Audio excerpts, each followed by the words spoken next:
you know the rules of the game, you're going to win. So a lot of people don't know that, and they just go and throw an application in, and then they get denied. So the big question is this: how do real estate investors who don't have a ton of free time, don't have access to off-market deals, and didn't start life on third base, how do we conservatively grow our real estate business to support our families, finally leave the corporate rat race, and build a legacy? That is the question, and this podcast will give you the answers. I'm Ed Mathews, and this is Real Estate Underground. Greetings and salutations, Real Estate Undergrounders. It is Ed Mathews with the Real Estate Underground. Thank you so much for joining us today. Thank you for all of your support, as well as all the folks that have subscribed to us through Apple and Spotify and Amazon and Audible and all those other places. It definitely helps us grow. The one request I have is text us. Let us know what topics you're interested in, what asset classes you want to hear about, because we definitely want to bring on guests that speak to those questions so that we can serve you even more than we do today. So with that in mind, we have a unique guest today. Usually we get geeky about apartment buildings, and there'll be some of that in this conversation, but we've invited Jimmy Rios of Rios Business Advisors to the show to talk to us about business credit and a whole bunch of other things. So welcome to the show, Jimmy. I appreciate it, Matt. I'm really happy to be here. I'm always learning, and I love hearing from you and what I can learn from you, and vice versa, see what I can parlay in my years of being an understudy and learning and putting it out there. Yeah, I appreciate that. And thank you for your time today. I know you're super busy and it's early morning where you are. You're in Arizona, if memory serves. So for those folks who haven't discovered you yet, I want you to tell us a little bit about who you are and what you do. Sure. So my name is Jimmy Rios. I own Rios Business Advisors, but I also own Rios Business Funding and Global Credit. We built basically a conglomerate of financial services ecosystem or universe where we help individuals and business owners alike in different facets of building business and business credit and being able to leverage properly and being able to use good debt to be able to further their cause in whatever endeavor or industry they're in. So we're industry agnostic.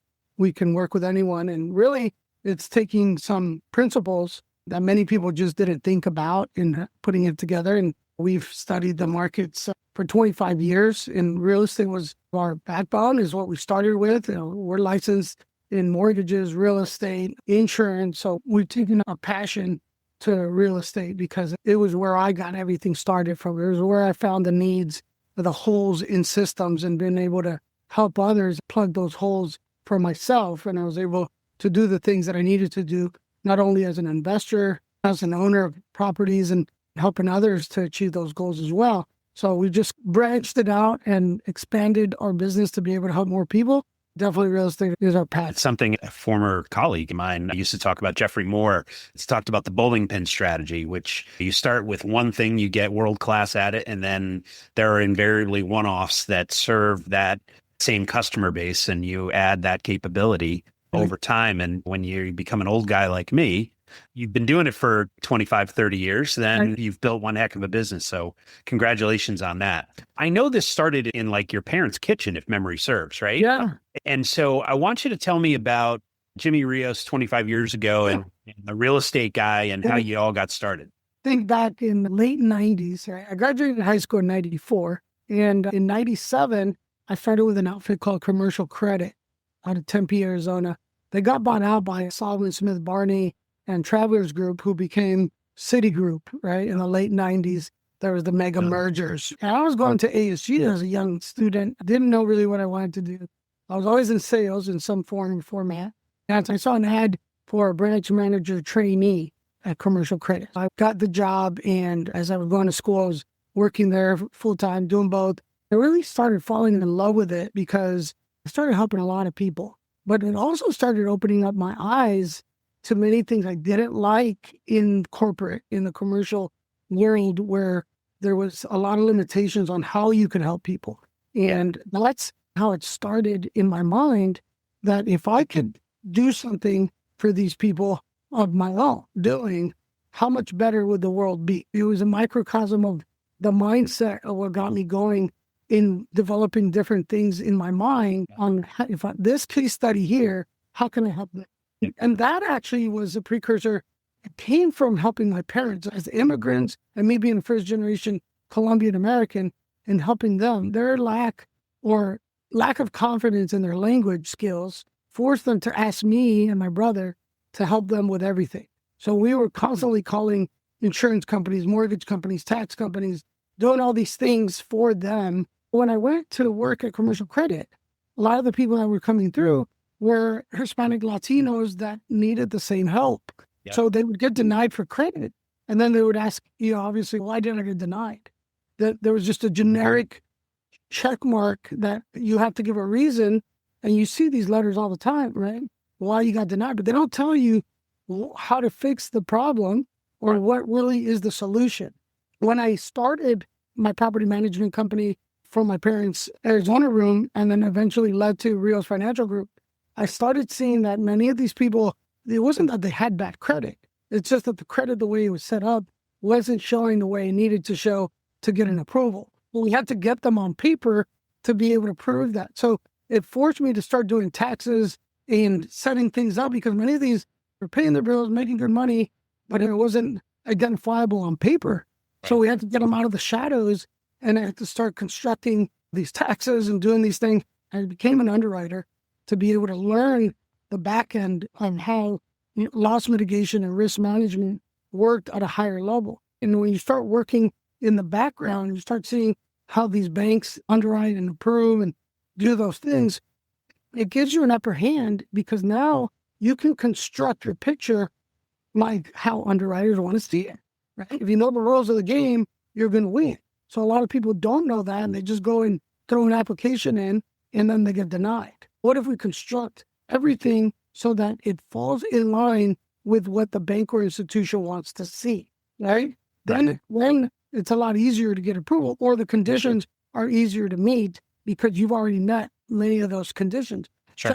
But then we did hit the curve where everything was totally blew up. And so I had to pivot at that time myself and figure out what I was going to do because we were piranhas in the industry. We couldn't get a job in the mortgage field anymore. And so I went and started working in car dealerships and learning the credit game through the car dealerships. And ultimately I built Next Level Credit, which was a credit enrichment company with the promise of helping people build their credit from the ashes and then build business credit, which was another total concept that nobody really wanted to dive into because they didn't know. Yeah, I'd love to unpack that. Let's talk about business credit. One of the things that challenges a lot of investors, myself included, is that we're not bankable. When they say, okay, give me your W-2, I haven't had a W-2 since 2018, and I'm not the only one. So how do you attack that? What's your... It's not just the act of doing the things that I talk about in my book about how to get business credit. It's the little things like the NAICS code that you give your LLC. So many of us will go out and say, I'm going to start a real estate investment company. But in the scope of underwriting, they look at real estate as a big taboo. But if you change it to a consulting company and designate the LLC as a consulting company or even a SaaS, or just change the NAICS code, regardless of what you're really selling, it makes wonders when you go present it. So when we build websites and everything around this concept of making a business can be fundable, you can have two businesses, right? You can have a holdings company and an LLC. And your holdings company can be the one that gets funded. So we build a fundable company. You can still have a DBA and even an LLC over here for the day-to-day operations, but you can still construct a fundable company with all the attributes of a real company, even though it's just sitting there. It's a holding company. Typically, we have a holding company, and what we do is that's where our intellectual property goes. All of our frameworks and this podcast and the other podcasts we run, Demo to Dollars and everything else. So that's the holding company. I'm curious what your thoughts on this. Typically, when we have to move money between one of the companies, it's a licensing agreement, right? Yeah, exactly. Yeah. There's a lot of, and we have tax strategists on our team that really pinpoint the strategy and how to just take it up through the holdings company. And then it's a lot easier to be able to put it through. And many of us have LLCs for each property we own. So it's got its own Sure do. laws, the schedules, and everything like that. So you got to really start thinking outside the box instead of being inside the box and only think one way. You really got to break down that box and start thinking differently, because this is about more than just what am I doing with this? Because many of us will fail with one, right? Let's structure ourselves better from the get-go so we can do more. Because now, if I'm going to go and leverage, I don't have to just go through a hard money route, even though that's a very normal thing to do. What if we position ourselves in a way that we can get the funding that's needed properly, like the big boys do, right? Yeah. So let's walk through that. So we're launching a software as a service company called Elevista that serves real estate investors and brokers with back office automation, voicemail system, or AI voice agent systems, things like that. And we're launching that probably in a couple of 3 weeks. So by the time this is live, this show is live, Elevista will exist, so we can talk about it. So we've started this SaaS company. So how do I create a company that has business credit? Walk me through the framework. Yeah. So there's two answers to that, right? Because we had the slow route and we had the fast route, right? Fast is always better. We built corporations that already have basically all the bells and whistles. We even put a personal guarantor. We've done everything that I talk about in my book so that you don't have to go through the slow process, right? And when we talk about expensive, we're talking about an investment of $50,000 and we get you $500,000 in lines of credit with 0% interest for 2 years. Right. So right out of the gate, you're getting a business in a box that has all the acumen, everything that's needed to, within 90 days, start parlaying that money and doing the things you need to do. Right. I heard you say personal guarantor, which we can talk about that in a sec. But so when you say that, does that mean that I've got to have a 750 FICO score? Like, how does that work? Yeah. And then so usually an individual, if they're going to start their business credit, they got to start with some personal credit, right? To be able to personally guarantee and then develop the non-personal guarantee side. Where if we construct a business with a CFO on your business as the PG, you now don't have a liability personally to be able to get the funding that you need. So by constructing it the way we do, we limit the liability of the corporation right out of the gate. You get a tax write-off in investing in yourself, in your business, right? But now you have basically everything set up to be able to fund yourself. So now you borrow from yourself, right, off the line of credit that's given to that company B that we've constructed. And now you have a lending entity, right, that you use for all your lending purposes, right? And we can do multiples of these. You don't have to just do one. On average, we'd lend about $500,000 for that business. So personal guaranteeing anything is more of just a way to get in. And then within about 6 months, we start giving real business credit under the business without having to personally guarantee anything. Track record. You do, but it takes a while to be able to build the big high levels of credit, right? You'll get the Ulines and the Amazons and you'll get the smaller credit. But if you're trying to go big time where you need these bigger tranches of money, those are difficult to get non-recourse. And we do non-recourse funding and recourse funding, right? But if you want to try to build quickly and you have the capital or even come in with joint partners in doing it, it's a very smart way to elevate your business quickly and get all the attributes, acumen they need without having to go the slow route. The slow route is advisable to anyone. If you have a business, build your business credit. Get a Dun & Bradstreet number and start building on your credit. There's a lot of tools. My website included riosbusinessfunding.com that will give you tips and tricks to do it.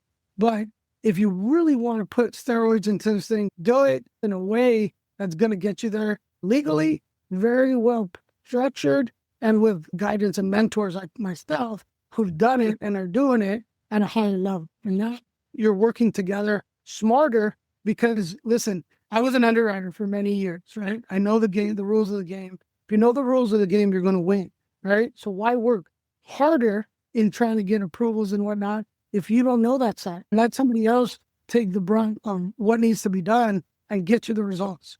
Okay. Right on, man. So in terms of the $50,000, the investment to get to the line of credit, what's the value exchange there? So I write you a check for 50K or series of payments, whatever. So what am I getting for that? You're getting a full-blown business that's already aged over 4 years on paper. You're going to have a CFO. You're going to have Dun& Bradstreet. You're going to have a website that has all the acumen.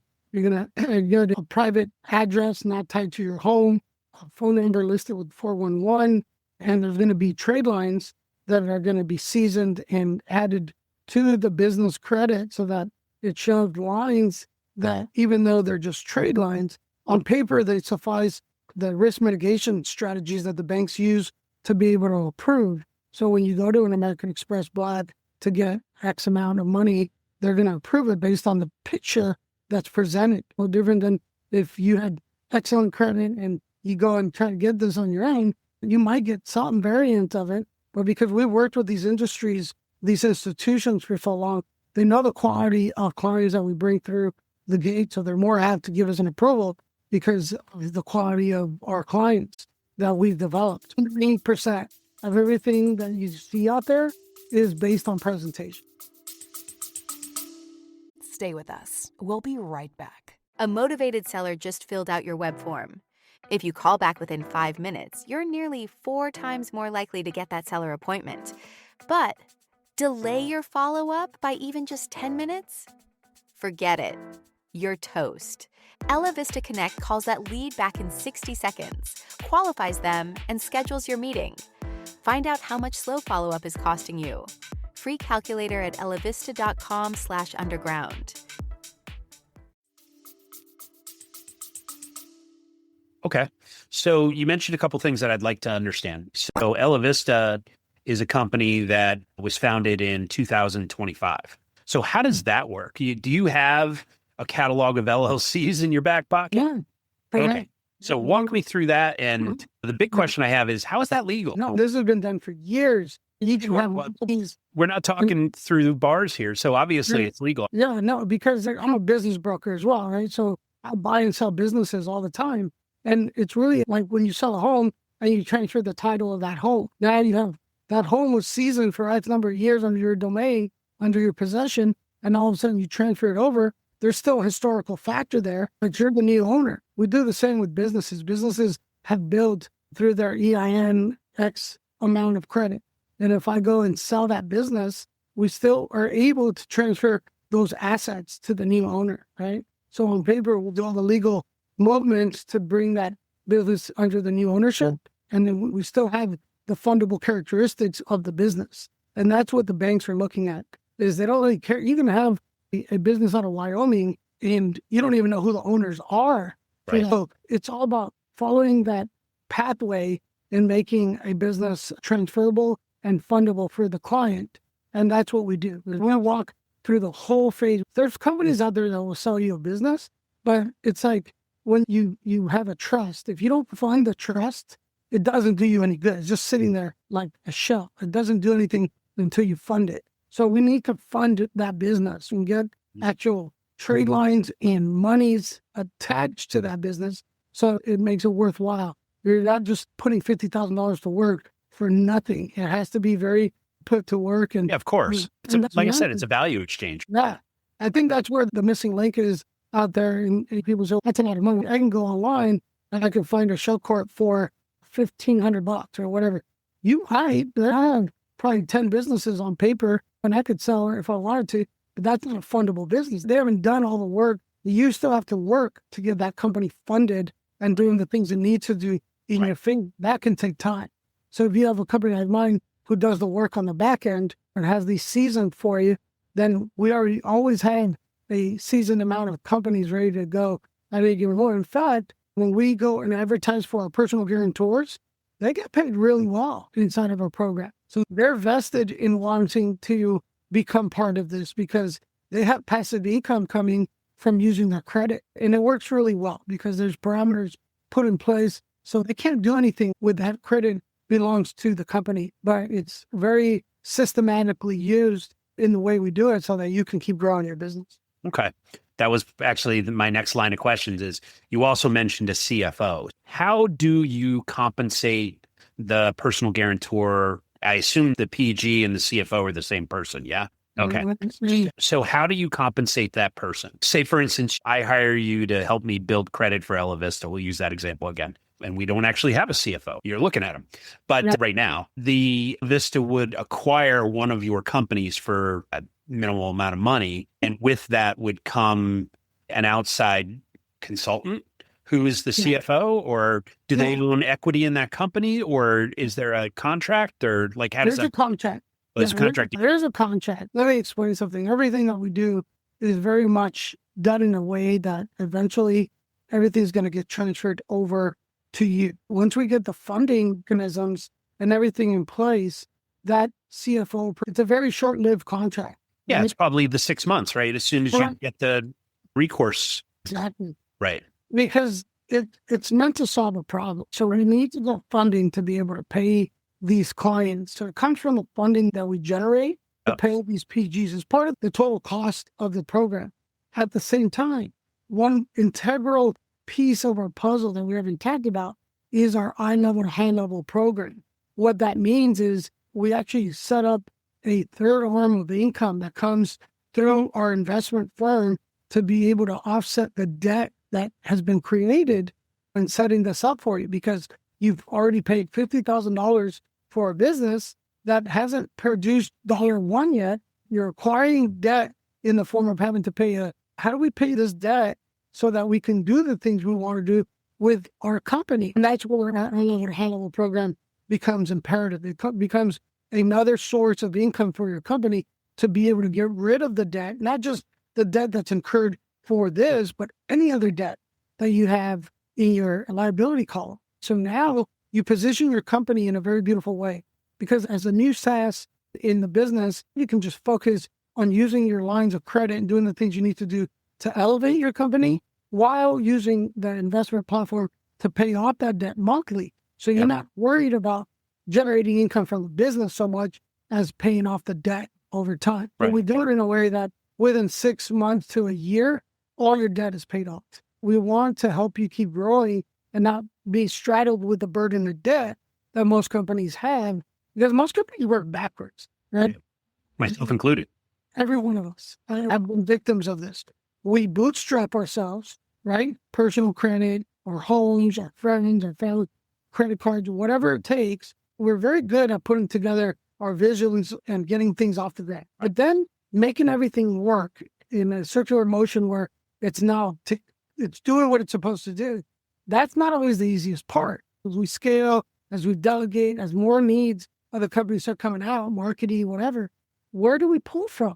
If we don't have the necessary means to do that, then we start pulling from our own person. And that's where we basically go against the limited liability aspect of your company. We want to keep everything inside of a structure that keeps you elevated, keeps you whole, so that if anything were to happen over here, right, worst of the worst, you as a person is okay, and you can still keep going. So why we build these systems is always because we want to have contingencies in place that are always working in your favor, regardless of what happens with tariffs, the real estate market. Because we've been through these things, COVID, all these calamities, even the tech bust in the late 90s, I've been through all these. And every time that I never folded my company, but it always took a setback and having to pivot and go around. And it took how many years for me to recover? So I said, I got to put something in place that's always going to be my backup plan, so that I'm always generating income, irregardless of what's happening with my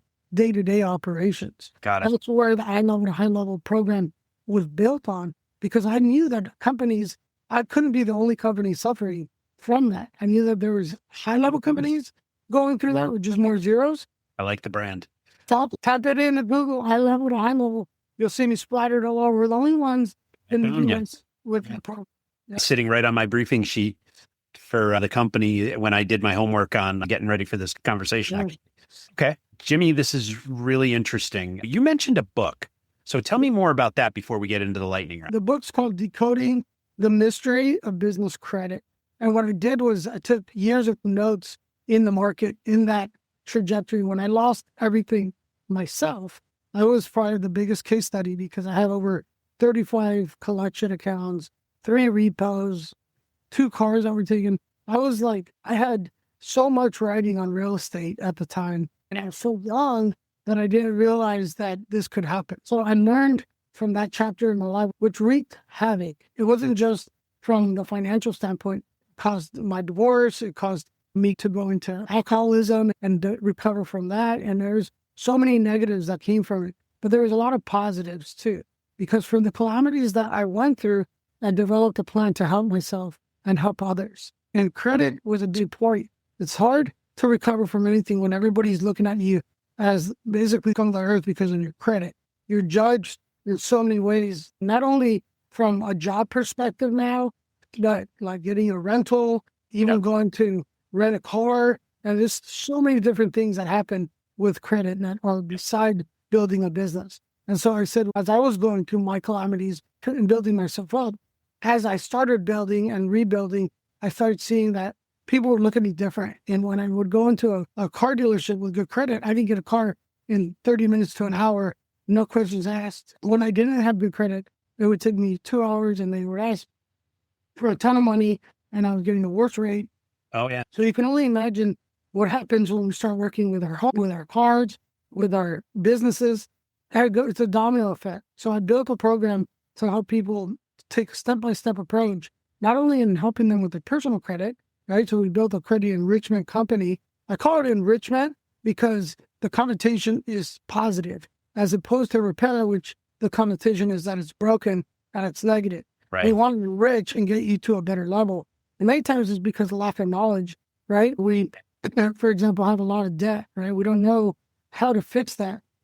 But what if I told you that in constructing your enrichment package, we have investors who will buy some of that debt for a short period of time so that I can basically increase your score by 150 points and get you where you need to be. And now your debt to limit ratios just are under 30% where they need to be. And it constructs credit in a way that is unfathomable to the regular Joe because they don't know the moving parts that encompass our credit report under the kimono. You need to see your credit, understand the moving parts and what composes credit. If you don't know those basic blocks, then how are you going to fix it? You should. But there's professionals that know how to work the system and know how to get this done quicker than you trying to do it. Part of this program is about consistency every month. No different than trying to lose weight at the gym. You don't just go one day and hope that you lost 20 pounds. You got to do your diet. You got to work out every day. You got to look at your macro. All those little steps. So why is it any different with my program, Next Level Credit, is about taking those step-by-step approaches and being able to elevate yourself, which is doable. You don't have to pay me. People pay me because they buy my book and set it aside. It's sitting there not doing anything for them. They don't know how to put things into action. So if you can't put things into action, then you call me, let me put it into action for you. No different than if to try to go change your oil or change your carburetor or whatever. You don't have the time to do it. You pay somebody to do it and then Time value money. Okay, so let's get into the lightning round. I'm always curious about it. Obviously, people who are successful like you, the mortgage is taken care of, the car payments are good to go, the kids have the college thing figured out, and nevertheless, you get up on Monday morning and jump headfirst into the office. And so I view that as purpose. And so I'm curious about what gets you out of bed on Monday morning. Well, I have a motto. I said, I'm your partner in progress, right? And I have a passion to help people in every walks of life. It's not just the money factor, but if I can help you spiritually, emotionally, physically, based on years of experience that I've had in overcoming a lot of negatives, right? If I could do it, then you can do it too. And many times people just don't have that guide or that help, right? And so I wake up every day with gratitude because I have another day to really explore my talents and everything that God gives me to do. And so I find that there's a lot of people out there that need our help, right? And not just in what I know, but in other facets. Maybe it's just to listen to help someone in so many other ways. So I do find that the law of reciprocity is very heavy in my heart and being able to give back to the community. And so I'm building communities, right? My brother and I built a community in Medellin, Colombia called Gringo Paisa, which is Americans in Medellin. There's over 26,000 Americans that live in or have signed up in Medellin that need guidance on they want to live a better life. I'm starting to build one here called Vision to Victory on Facebook for being able to help people with the vision that they have to be victorious in their life, not just on the financial part is going to come if you follow a set of guidelines. I'm able to help people take that vision and be victorious in achieving their goals. That's my passion project right now. I'm living every day. I have twin boys that are 16, a daughter that's 19. I pride myself on being a beacon of light and hope in their life. Just yesterday, my daughter called me about a decision that she had to make about a class. And it's very crucial that we guide them in the proper way, not making the decision for them, but then those alternatives to make the proper choice. That's how I look at everything that I do with people as well. I don't want to do the work for them. I need to give them the free will. Biggest gift that God gives us is to make that choice, but informed, it gives you more power to make a better choice. Right. So I'm curious about mentors that you've had. You've learned a lot and you're clearly very smart. So I think a lot of it has been self-learned, but I'm sure you've had folks that have thrown an arm around you at one point because they liked you or any other reason. And so I'm curious about the best advice one of your mentors gave you. And who was that mentor? Who gave you that advice?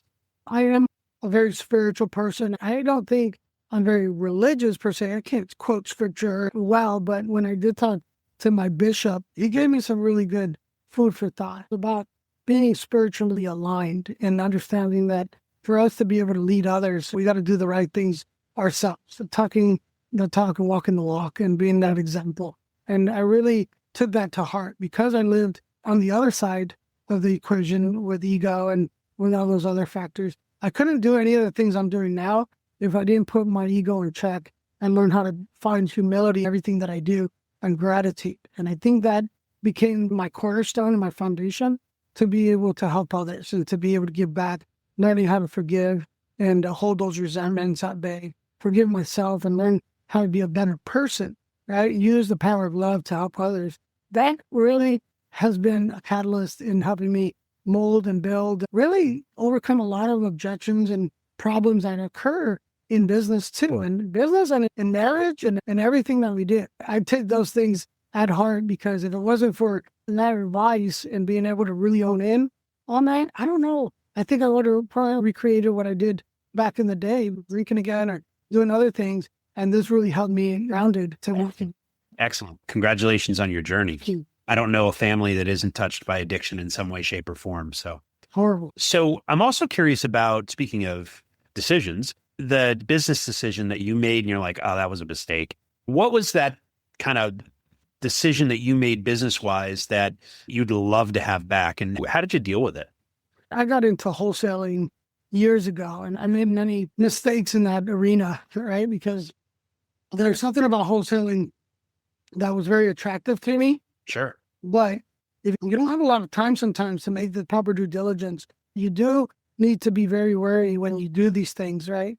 Not to be swayed by the pretty things and really dive deep into what it really is, right? And I made choices based on looks and I thought, oh, it looks great. It's a great area, blah, blah, blah. And then I kind of find out I needed $25,000 of electrical that was behind the walls or had a mold problem or a bunch of different things. So I learned in that world to really be more active in due diligence and taking my time, not being swayed so much. And don't get me wrong, there are opportunities that you're going to have to take a chance and a risk on.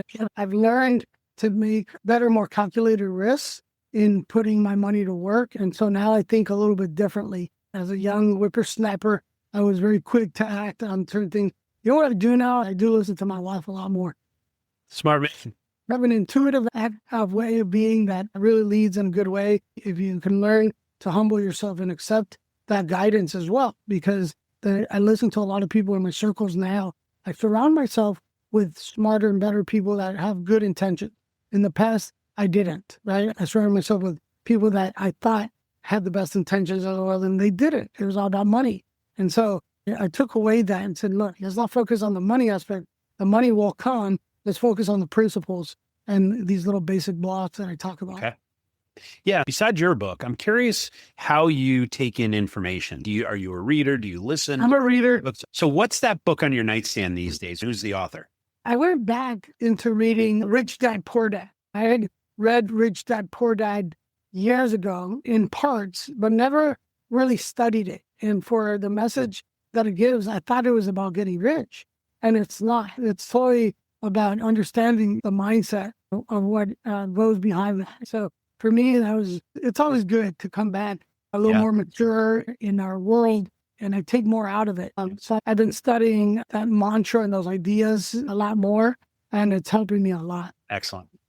And final question of the lightning round. How do you define success in your own life? For me, success is love, right? Success is finding love in everything that we do and who we're around. Being able to help others is love. I don't think love gets enough attention out there and how it should be used. I think there's a lot of people that need it. And I don't think we as individuals parlay that to others. I think we're too selfish in how we do things, where if we start thinking of love as another way to help, it opens up pathways in your life that you didn't think were even possible. Yeah. For me, that becomes another cornerstone that is very important, is being able to, and love is in many forms, that what I said earlier, in being able to forgive.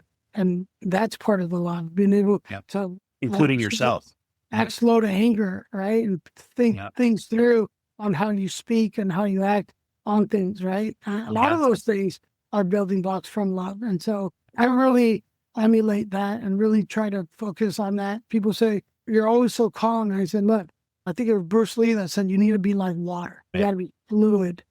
No problem is really a problem. Everything's perspective. If you have a problem, let's find a solution. Let's not hit the panic button. Let's work through this. And that fluidity in working through everything has helped me a lot to stay above everything that I do. Yeah. We call it around here, we call it working the problem. All right. So when you're not talking about real estate or business credit or any of the other things that you do professionally, what do you like to do for fun? So me and my wife, we're travelers. We love flying new areas, foods, culture.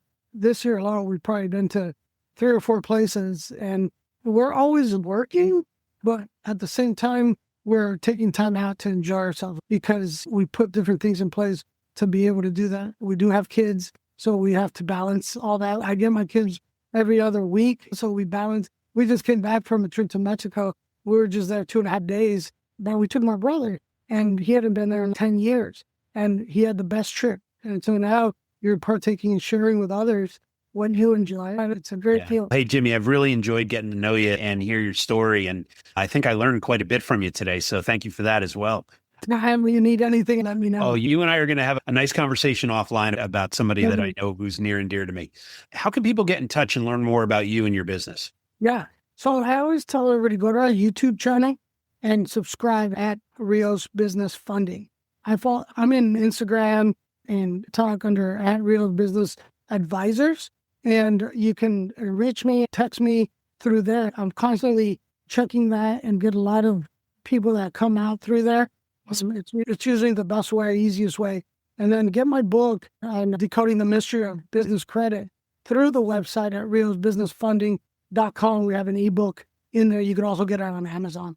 Okay, fantastic. Jimmy Rios, thank you so much for your time today. It's a pleasure to meet you, my friend, and continued success. Appreciate you.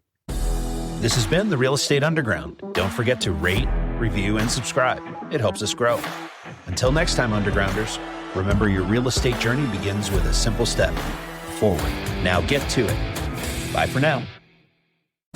This has been The Real Estate Underground. Don't forget to subscribe. It helps us grow. Until next time, Undergrounders, remember your real estate journey begins with a simple step forward. Now get to it. Bye for now.